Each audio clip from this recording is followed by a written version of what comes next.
పక్క సర్దుకుంటున్నావా అమ్మా? అయ్యో పాపం, మీ ఇంటి దగ్గర కటిక నేల మీద పడుకునేదానివి.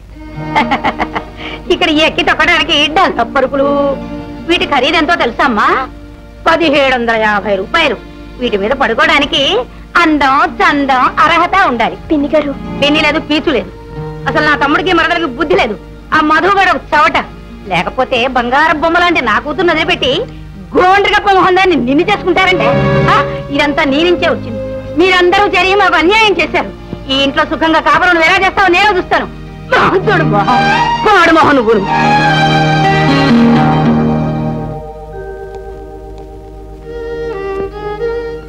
విజయ, కింద పడుకున్నావేమిటి? అదేమిటి ఆ కళ్ళెమంటే నీళ్ళేమిటి? ఏం లేదండి. లేదు, నువ్వేదో దాస్తున్నావు. నాతో చెప్పు, ఎవరైనా ఏమన్నా అన్నారా? అది నేను చెప్తాను పెద్దబాబు. ఇందాక ఛాయమ్మ గారు వచ్చింది. అలాగా? ఏముంది ఆవిడ? నేను చెప్తాను ఎందుకులే పెద్దబాబు, మీరే వినండి. వీటి మీద పడుకోవడానికి అందం, చందం, అర్హత ఉండాలి. ఏమంట పిన్ని గారు? అయ్యో ఎంత వెర్రి బాబులు దానివే. అసలు నా తమ్ముడికి మరదలకి బుద్ధి లేదు. ఆ మధుగాడు ఒక చవట. లేకపోతే బంగారం బొమ్మ లాంటి నా కూతురు వదిలిపెట్టి గోండ్రిగప్ప మొహం దాన్ని నిన్ను చేసుకుంటారంటే. అయిపోయిందా నీ సహస్రనామార్చన? ఇంకా ఉందా?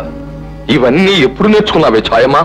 మిషన్ ఉందని తెలియక ఏదో బుద్ధి గడ్డి తిని ఏదో వాగేశాను. తప్పైపోయింది తమ్ముడు. అలాంటి మాటలు అనడం తప్ప, మిషన్ ముందు వాగడం తప్ప. ఏది తప్పు తేల్చు ముందు. అంతంత మాటలు మిమ్మల్ని అంటానట. ఏడు బాపు, ఆడది ఏడ్చింది అంటే మరో ప్రపంచ యుద్ధానికి శంఖం పూరించిందన్నమాట. అది శాస్త్రం. అదిగా తమ్ముడు. ఏది కాదు? శాస్త్రాన్ని కాదనడానికి నువ్వెవరు అసలు? ఈ ఇంట్లో నేను, నా భార్య బుద్ధి జ్ఞానం లేని వాళ్ళమా? నా కొడుకు ఒక వెర్రి వెంగళప్ప. నా కోడలు ఇంట్లో ఎలా కాపురం చేస్తుందో చూస్తాన్ని నువ్వు శబదం చేస్తావా? నువ్వేం మంగమ్మవా, బాల నాగమ్మవా? రెండు కాండ్రా. నేను ఇంకాపు. ఇన్నాళ్ళు నీకు ఆశ్రయం ఇచ్చి నేను తప్పే చేశాను. నేను 10 లెక్క పెట్టేలోగా నువ్వు నీ కూతురు ఇంట్లోంచి వెళ్ళిపోతారా? సరే సరే. లేదా తర్వాత పరిగెత్తడానికి కాళ్ళు కూడా మిగలవు. తమ్ముడు, మహాన బొట్టున్నా మగ దిక్కులేని దాన్ని పెళ్ళిడొచ్చిన పిల్లని తీసుకొని ఎక్కడికి పోండా? ఎట్లో పో, నాకు అనవసరం. పోన్లేండి, జరిగిందేదో జరిగిపోయింది అని ఊరుకుంటే ఇంకా 1,00,000 ఘోరాలు జరిగిపోతాయి. నీ కాళ్ళు పట్టుకుంటాను. అంత మాట అనకు. ఎవరైనా కాళ్ళు పట్టుకుంటాను అంటే ఛాన్స్ దొరికితే లాగిపారేయడానికి. అది శాస్త్రం. అది కాదండి. ఏది కాదు? శాస్త్రాన్ని కాదన్నా నువ్వెవరివి? నీ ఏజ్ అంతా, నీ నాలెడ్జ్ అంత.